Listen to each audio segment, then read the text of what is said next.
अली एक बहुत बड़ी कंपनी में एम्प्लॉय है और इसने अपने प्राइवेट चैनल के ऊपर प्राइवेट वीडियोस लगाई हुई होती हैं बहुत अजीबोगरीब अपने सीईओ को और सीनियर्स डायरेक्टर्स वगैरह को लेकर। इसकी क्रश आयशा है जो बिल्कुल भी इसकी मोहब्बत से अंधी है और इसको सिर्फ और सिर्फ इस्तेमाल करती है। वो इससे बताती है कि तुम्हारी वीडियोस पे बहुत से व्यूज़ हैं। असल में ये गलती से प्राइवेट नहीं पब्लिक कर दी गई थी, जिसकी वजह से इसका सीईओ फंस जाता है। सीईओ के फंसने के बाद इसकी पूरी टीम फंस जाती है और इसकी सीनियर सारा को अच्छे से पता है कि ये चैनल उसका और ये वीडियो उसी की लगाई हुई है। यहाँ इसकी पूरी टीम में हलचल मच जाती है।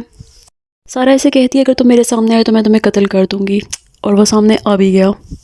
इनका टीम लीड सीईओ के पास पहुंचता है और फजूल किस्म की रीजंस देता है, जिसके बाद वो कहते हैं कि खुद ही ऑडिट किया जाएगा और ऑडिट टीम बताएगी कि क्या मसला है। यहाँ इनका टीम लीड बहुत जज्बाती हो जाता है। ये लोग डिसाइड करते हैं करना क्या है, जिस पे अली जब भी सजेशन देता है उसकी सीनियर उसे बिठा देती है। सब अली पर बहुत तपे हुए हैं और सबसे ज़्यादा तो सारा ही तपी हुई है। यहाँ ऑडिट टीम का बंदा आता है और ये सब छुप जाते हैं। मसला ये है कि अली फिर भी चुप नहीं हो रहा। ऑडिट टीम वाला ऑफिसर जैसे ही जाता है ये लोग रूम अंदर से बंद करते हैं और उसके बाद दोबारा मीटिंग करके सोचते हैं करना क्या है। अली सजेस्ट करता है कि एक मसले को ख़त्म करने के लिए एक और बड़ा मसला बनाना पड़ेगा। इसके बाद इन्हें पता चलता है कि टीम को बचाना है तो उसका यही हल निकालना पड़ेगा। इसे बांध बूंद के अपने एक रूम में बंद कर देते हैं। इसने आयशा को टाइम दिया हुआ होता है 7 बजे का। ये बाकी टीम जैसे ही बाहर निकलती है तो सामने ऑफिसर खड़ा होता है। वो इन सब का बारी बारी इंटरव्यू लेता है। इसमें सारा अपने आप को बहुत कंट्रोल करती है, लेकिन आखिरकार इसके जज्बात बाहर आ ही जाते हैं, जिसको सुनकर ऑडिट टीम के ऑफिसर की रूह बाहर आ जाती है। ऑफिसर कहता है कि वो बुली हो रहा था जिसकी वजह से उसने ये सब कुछ किया, और ये सब कुछ मैंने अपनी आंखों से भी देखा हुआ है। ये बेचारा हिम्मत करके उठता है और सिग्नल देने की कोशिश करता है, लेकिन ऑडिट ऑफिसर कहता है कि शायद तुम लोग की लाइट ख़राब है। ये इसे पकड़ कर बाहर ले जाते हैं और कहते हैं चलो खाना खिलाते हैं हम तुम्हें। अली को पता चलता है कि 6:30 बज चुके हैं और उसे 7 बजे का टाइम दिया हुआ था। आयशा के लिए ये कुछ भी कर सकता है, जैसे कि अपना मोबाइल निकालता है और किसी भी तरीके उसने यहाँ से निकलना है। मोबाइल उठा के दौड़ता है ताकि वो किसी भी तरीके यहाँ से निकल सके, मगर दौड़ कैसे सकता था। उसका मुंह लगता है दरवाजे पे, दरवाज़ा तो खुल जाता है लेकिन उसकी बत्ती गुल हो जाती है। उसे होश आती है तो उसके 2 दांत भी टूट चुके हैं। बेचारा ज़बान से टच कर करके मैसेज करता है, वॉइस टू टाइपिंग करने की कोशिश करता है, लेकिन वो तोतला बोल रहा होता है जिससे उसको लगता है जैसे गालियाँ जा रही हैं।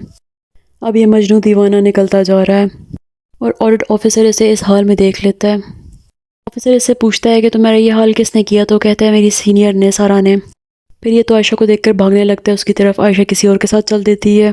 यहाँ सारा इल्ज़ाम सारा पर आ जाता है इसकी सिचुएशन का, और सारी टीम साइड पे हो जाती है। अब सारा इसे छत पे मिलती है और इसे बहुत ज़्यादा लड़ती है।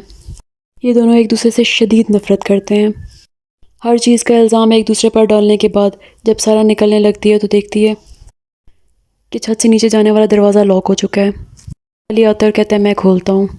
खोलना क्या था, उसकी नाक उड़ा दी है। बेचारा मासूम बन के कहता है तुम्हारी नाक बह रही है। फिर वो इसके पीछे हो जाती है। अब कुछ दिन गुजर चुके हैं और सारा अपनी फ्रेंड्स के साथ अपने नए घर में हाउस वार्मिंग पार्टी कर रही है। ये सब बहुत एंजॉय करते हैं। इस शोर शराबे में पड़ोसियों की आवाज़ आती है और वो कहते हैं कि आप शोर ना करें, तो ये कहती है कि आप शोर नहीं करेंगे, आवाज़ बदल कर। सुबह उठकर ऑफिस जाने के लिए तैयार होने लगती है तो इसको बार बार अली मैसेजेस करता है, क्योंकि इसने कहा था कि कुछ भी करने से पहले तुमने मेरी परमिशन लेनी है। नए घर से जैसे ही बाहर आती है तो यहाँ सुबह सुबह अली तैयार होकर निकल रहा है। पूछता है तुम कहाँ, वो कहती है मैं इस नए घर में आई हूँ। और तुम कैसे, वो बताता है कि मैं इस घर में रहता हूँ।